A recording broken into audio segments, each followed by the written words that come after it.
El aire en Katmandú estaba denso aquella mañana, no por el clima, sino por la promesa que flotaba sobre el grupo de 7 alpinistas que se preparaban para la escalada más importante de sus vidas.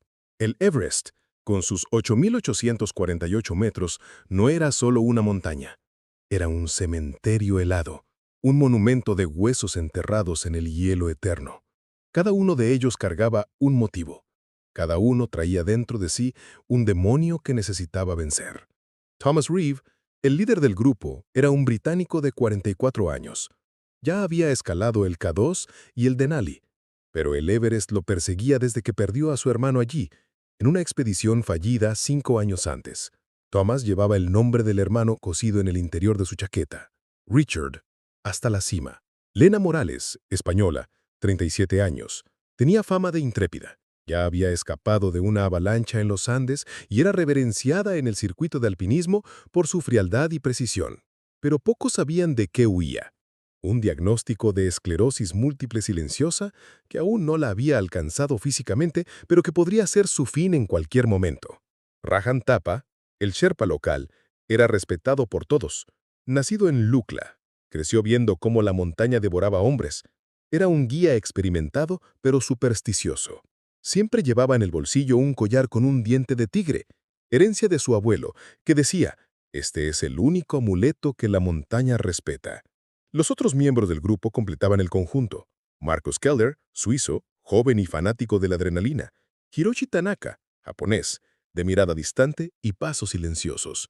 Becca Doyle, canadiense, especialista en rescates a grandes altitudes. Y Jonas Feldman, alemán, introvertido y metódico, que lo anotaba todo en su cuaderno negro. La noche anterior a la partida, bebieron juntos en el pequeño lodge de Namche Bazaar. Rieron, contaron historias, fingieron no pensar en lo que les esperaba. Pero en el fondo, todos sabían. Aquello era una posible despedida. La montaña elige quién sube y quién no volverá a bajar. Campo base. 5.364 metros. La travesía comenzó. Desde el pueblo hasta el campo base fueron días de caminata entre el frío, los vientos cortantes y el silencio absoluto de los glaciares. El Everest no se mostraba de inmediato. Se escondía como un depredador al acecho. Llegaron al campo base exhaustos. La temperatura era de -15 °C, el cielo limpio como un vidrio roto. Las carpas de colores se extendían sobre el hielo como un campamento de guerra. Y eso era, en cierto modo, una guerra contra la naturaleza, contra el tiempo, contra ellos mismos. Al segundo día allí, Thomas reunió al grupo. Mañana haremos la primera rotación hasta el campo 1. Subimos, aclimatamos y bajamos. No hay gloria sin dolor, ustedes lo saben. Y recuerden, la montaña no perdona el ego. Todos asintieron, incluso Marcus, que escondía una cámara GoPro en el casco y grababa vlogs secretos para las redes sociales. Quería fama. Quería ser recordado como el tipo que subió al Everest solo, pero no contaba con que la montaña no soporta el exhibicionismo. El camino hacia el campo 1, a 6.065 metros, era la primera prueba real. El Icefall de Khumbu, una travesía traicionera entre torres de hielo inestables, puentes de escalera sobre grietas abismales y seracs que podían caer en cualquier momento. Lena temblaba, pero no de frío. Su cuerpo empezaba a dar señales. Un hormigueo en los dedos, un mareo repentino, pero no decía nada. Nadie allí mostraba debilidad. Avanzaban en fila india. Rajan iba al frente. Los crampones arañaban el hielo. Cada paso era calculado. Fue entonces que escucharon el crujido. Un sonido seco, como huesos rompiéndose. «¡Deténganse!», gritó Ragan. Pero era tarde. Un puente de hielo se dio bajo los pies de Jonas Feldman. Intentó aferrarse a la cuerda de seguridad, pero su arnés se resbaló. Sus ojos se encontraron con los de Thomas por un segundo. Había desesperación, pero también aceptación. Lo sabía. Jonas desapareció en la grieta. El sonido del impacto tardó 7 segundos en regresar. Becca corrió hasta el borde, pero fue inútil. La grieta tenía decenas de metros. Silencio. «Se ha ido», murmuró Hiroshi, hablando por primera vez. El grupo quedó allí de pie por minutos. ¿Nadie lloró? Era demasiado pronto para eso. Thomas apretó los puños. Ya se hizo la primera ofrenda. La montaña la aceptó, pero no vamos a rendirnos. De vuelta en el campo base, el ambiente era otro. Marcus dejó de grabar. Lena evitaba el contacto visual. Becca se aisló en su tienda, culpándose por no haber podido salvar a su compañero. Thomas miraba la foto de su hermano. 2 muertos ya. Uno enterrado en el hielo años atrás. Otro, ese mismo día. Esto es solo el comienzo, dijo Ragan, a su lado. El Everest siempre quiere más. Por la radio escuchaban informes de otros grupos. 2 sherpas sepultados por una avalancha, un ruso perdido en el descenso. La montaña tenía hambre ese año. Para el 4.º día, los cuerpos de todos ya estaban más delgados. La comida era racionada, el oxígeno controlado. Cada respiración era una deuda. La noche anterior a la segunda subida, Lena despertó empapada en sudor. Sentía entumecimiento en las piernas. Lo ocultó al grupo, diciendo que solo estaba cansada. Pero Thomas la observaba. Ya había visto ese tipo de mentira antes y sabía que si la enfermedad la alcanzaba allá arriba, no habría retorno. Campo 2. 6.400 metros. La segunda ascensión fue aún más brutal. El viento soplaba a más de 80 kilómetros por hora. Las temperaturas alcanzaban los -30 grados Celsius. Las tiendas crujían como papel rasgado. Allá arriba, el silencio era más profundo. No había aves, no había vegetación. Solo el sonido de la propia respiración mezclado con el lamento distante de las almas perdidas.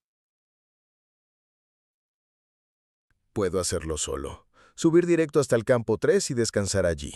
Si consigo imágenes de la cima antes que todos ustedes fueron, creo que eso aseguraría mi nombre en la historia. Thomas se quedó estático. Si haces eso, estás muerto. Es mi decisión.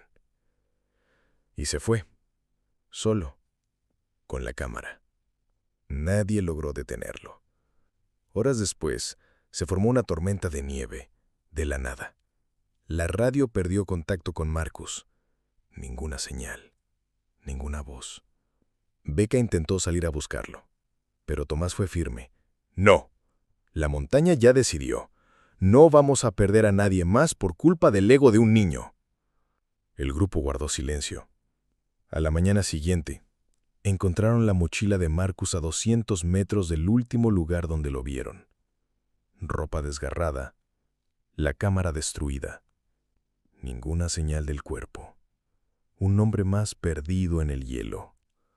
El viento silbaba como un animal herido. A esa altura el tiempo ya no se medía en horas, sino en pulsos de dolor y resistencia. Cada paso dolía, cada respiración era un esfuerzo consciente, como si el propio aire les fuera negado. El Everest no se conformaba con matar rápido. Prefería ver cómo el miedo se instalaba lentamente, escurriéndose por los huesos hasta congelar el alma. El grupo ahora era de 5. La ausencia de Marcus y Jonas se sentía en cada comida silenciosa, en cada tienda vacía, en cada rostro que evitaba mirar al otro por demasiado tiempo. Nadie decía sus nombres, pero todos los llevaban en la mirada.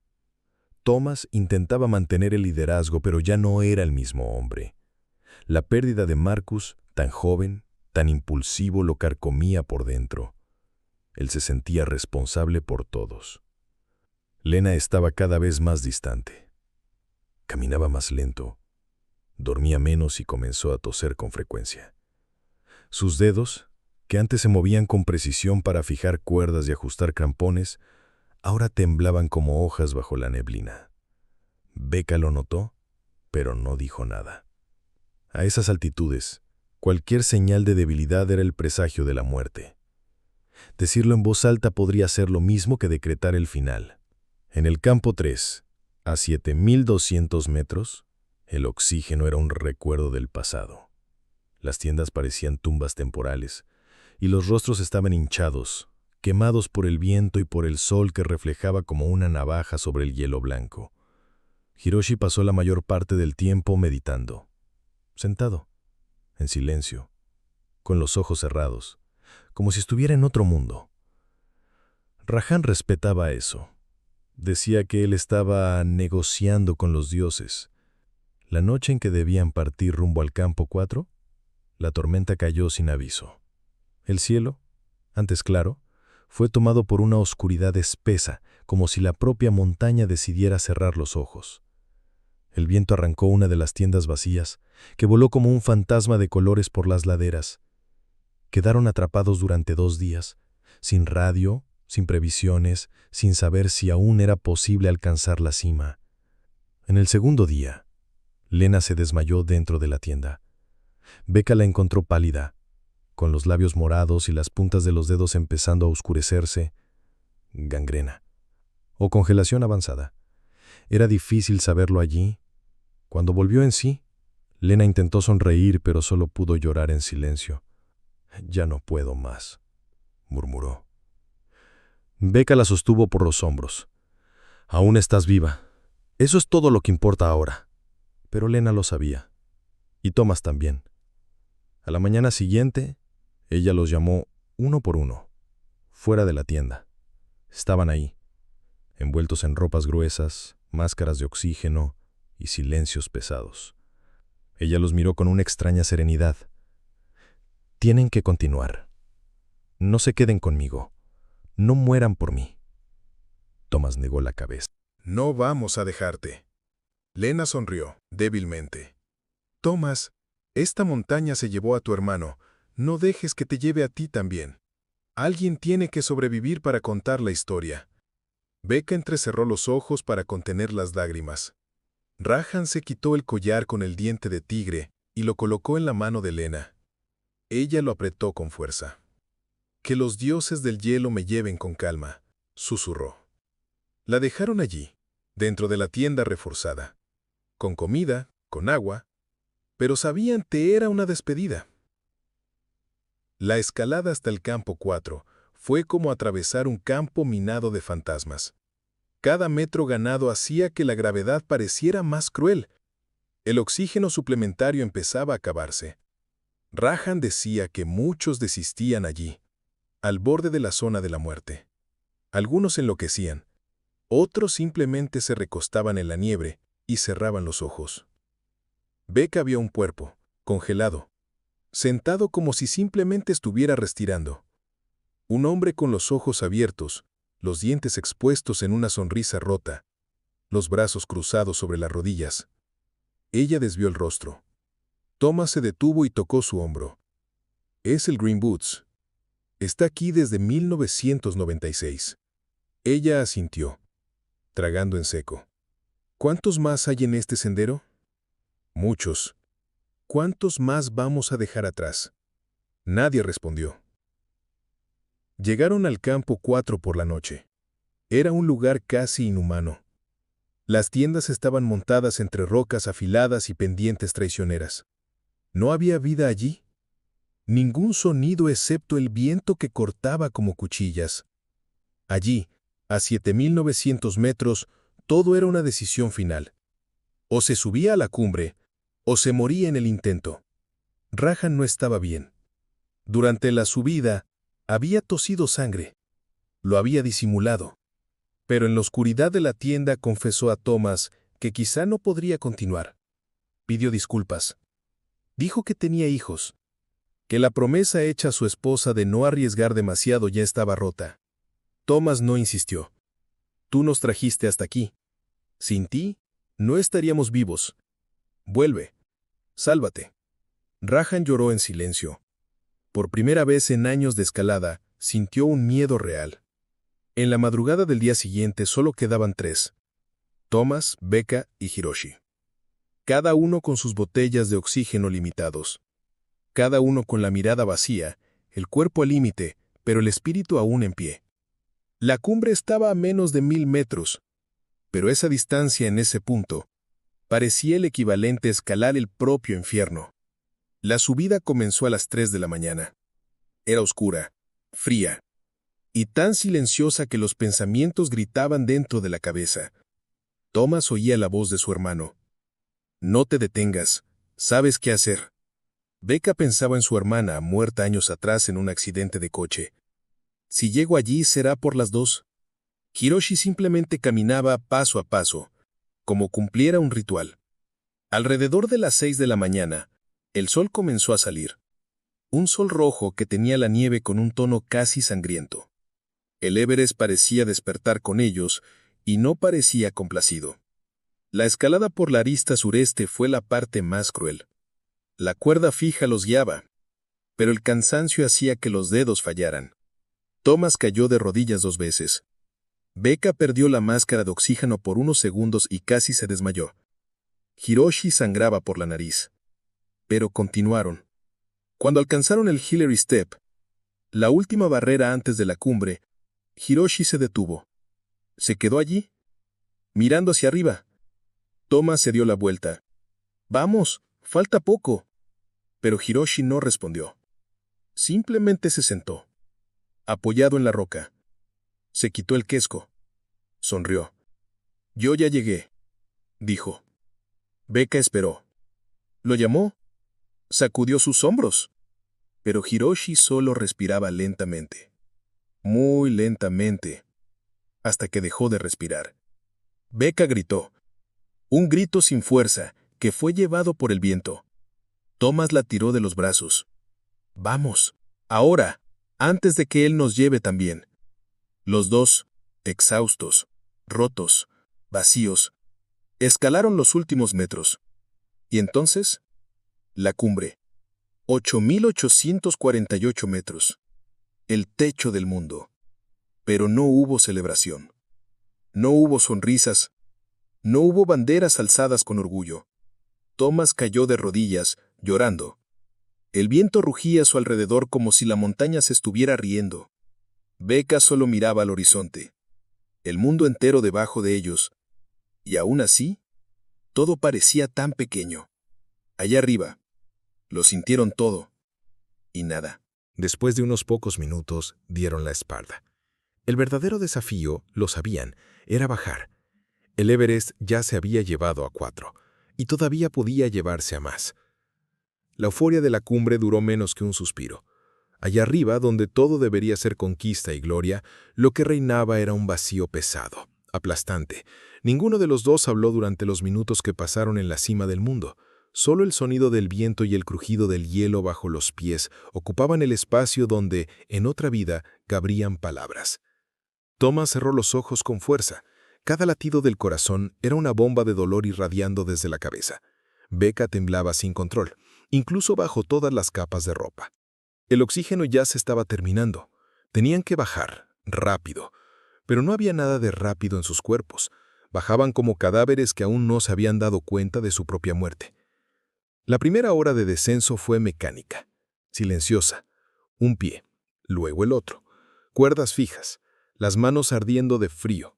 El cerebro recitando instrucciones simples, repetitivas. No caer, no mirar hacia abajo, no pensar, no sentir. Pero era imposible no pensar en Hiroshi. Sentado allí, tan tranquilo, con aquella última sonrisa, era como si hubiera entendido algo que los demás aún no sabían. Como si, en ese momento, hubiera hecho las paces con la montaña y con su propia existencia. Becca se detuvo de repente, cayó de rodillas, comenzó a hiperventilar. «No puedo, Thomas, ya no puedo más». Él se dio vuelta tambaleándose. «Levántate, tenemos que salir de aquí. El Everest no ha terminado con nosotros». Ella negó con la cabeza, jadeando. «Mi máscara tiene un problema, no entra suficiente aire». Thomas se quitó su propia botella de oxígeno de la espalda, estaba casi vacía, pero la compartió con ella de todos modos.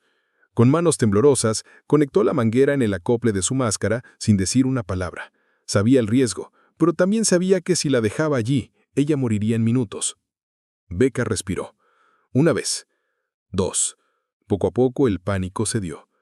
Pero la expresión en su rostro ahora era otra. Era la de quien entendió, la montaña no quería matarlos rápido, quería verlos romperse. Continuaron. Cuando llegaron nuevamente al Hillary Step, el cuerpo de Hiroshi aún estaba allí. El viento lo movía levemente como un títere roto. Thomas no pudo mirar. Becca se detuvo, tocó el hombro del hombre, cerró sus ojos, susurró algo en japonés que había aprendido meses antes, solo para ese momento. En la travesía de la arista sureste el tiempo empezó a cambiar. Nubes negras avanzaban por el horizonte como una cortina espesa. El viento ganaba fuerza. Ryan les había advertido, nunca confiar en un cielo despejado por mucho tiempo. La montaña cambia de humor rápidamente y cuando decide atacar, no da aviso. El campo 4 aún estaba lejos y el oxígeno agotándose. Thomas empezó a sentir que los dedos de los pies desaparecían, no por dolor, sino por ausencia. Era como si hubieran dejado de existir. Intentó convencerse de que era solo el frío, de que bastaba seguir caminando, pero en el fondo lo sabía. Las extremidades empezaban a morir. Becca cayó 2 veces. La segunda fue grave. Golpeó la cabeza contra una roca cubierta de hielo. La sangre corrió lentamente, rojo brillante contrastando con el blanco que los rodeaba. Thomas la levantó con esfuerzo. Comenzaba a ser difícil ver. La vista se nublaba. El cuerpo empezaba a fallar de formas sutiles y aterradoras. El cielo se oscureció como si fuera de noche. La tormenta llegó de golpe. La nieve golpeaba el rostro como agujas. El viento aullaba. La visibilidad cayó a menos de 5 metros. Thomas gritaba el nombre de Becca, pero el sonido se perdía. Fue entonces cuando todo se apagó. Cuando despertó estaba medio sepultado, la mochila aún atada al cuerpo, un brazo entumecido, el rostro congelado. Intentó moverse, pero gritó de dolor. El tobillo estaba torcido o fracturado. La pierna derecha ahora era una carga inútil. El cielo sellado oscuro. La tormenta continuaba. Y Becca, desaparecida. Se arrastró por la nieve como un animal herido. Gritaba el nombre de ella hasta perder la voz. Pero la montaña no devolvía nada, solo su propio eco burlándose de vuelta. Los minutos se volvieron horas. El tiempo ya no tenía sentido. En medio de la oscuridad, vio una luz tenue, un reflejo, algo metálico, una tienda. Se arrastró hasta allí. Era el campo 4, desierto. Ryan ya no estaba. Tal vez había bajado, tal vez no. No había manera de saberlo. Entró en la tienda y se desplomó. El frío ya no era dolor, era una presencia viva, asfixiante. Cerró los ojos. Pensó en su hermano, pensó en Lena, en Marcus, en Hiroshi, en Becca, y se apagó. Cuando despertó, algo le estaba tocando la cara, un sonido familiar, voces, manos, luces. «Está vivo, rápido, cuidado con la pierna». Y entonces todo se volvió blanco. Lo que más le molestaba era la mirada. Ya no había brillo allí. Era la misma mirada que había visto en los cuerpos congelados a lo largo del camino. La mirada de los que fueron vencidos por la montaña. De vuelta en Londres, fue recibido por reporteros. Periodistas lo rodearon en el aeropuerto, preguntando cómo fue, si valió la pena, si lo haría de nuevo. No respondió. Solo pasó entre ellos como un sobreviviente de guerra que ha vuelto a un mundo que jamás entenderá lo que vio. La casa estaba igual. Las fotos con Richard, su hermano, aún en la pared. El sofá cubierto de polvo. El silencio absoluto. Era extraño volver a un lugar tan familiar después de haber enfrentado lo desconocido absoluto. Durante las primeras semanas no salía del cuarto. Dormía mal, tenía pesadillas, se despertaba sudando frío, escuchando crujidos de hielo y gritos que no existían. Becca enviaba mensajes. Decía que ella tampoco podía dormir, que pensaba en Lena, en Hiroshi, en Jonas, en Marcus. Decía que veía sus rostros en todos los espejos, que la montaña aún los llamaba, no para una nueva escalada, sino como si quisiera recordarles que aún les pertenecía. Thomas comenzó a ver a su hermano en las sombras de la casa. A veces se despertaba seguro de que él estaba sentado en el sillón. Otras veces lo veía reflejado en la ventana. No le decía nada a nadie. Nadie lo entendería. Aceptó participar en un documental. Se sentó frente a la cámara, contó la historia, no con detalles, pero lo suficiente para emocionar al público. Habló de las muertes, del coraje, pero omitió la parte más importante, que él también había muerto allá arriba, que solo el cuerpo había regresado. Becca, por su parte, comenzó a dar conferencias. Contaba todo, lloraba frente al público, pero decía que quería transformar el dolor en algo útil. Decía que sobrevivir significaba contar la historia para que otros no cometieran los mismos errores. Estaba intentando seguir adelante, intentando darle un propósito a la tragedia. Pero Thomas no podía. La tercera noche sin dormir se levantó y fue hasta el armario. Sacó la vieja mochila de escalada. El olor de la montaña todavía estaba ahí. El hielo, la sangre, el silencio. Dentro, encontró el cuaderno negro de Jonas, aquel que siempre usaba para escribir todo. Nunca lo había abierto antes, pero ahora sentía que debía hacerlo. Se sentó a la mesa. Lo abrió. Las primeras páginas estaban llenas de datos técnicos, altitudes, mapas dibujados a mano. Después venían frases sueltas. El Everest no es una montaña, es una prueba. Cada paso es un voto de confianza en la muerte. Si muero aquí, que sea rápido, pero sé que no lo será. A veces escucho a alguien susurrando mi nombre por la noche. Creo que la montaña está viva.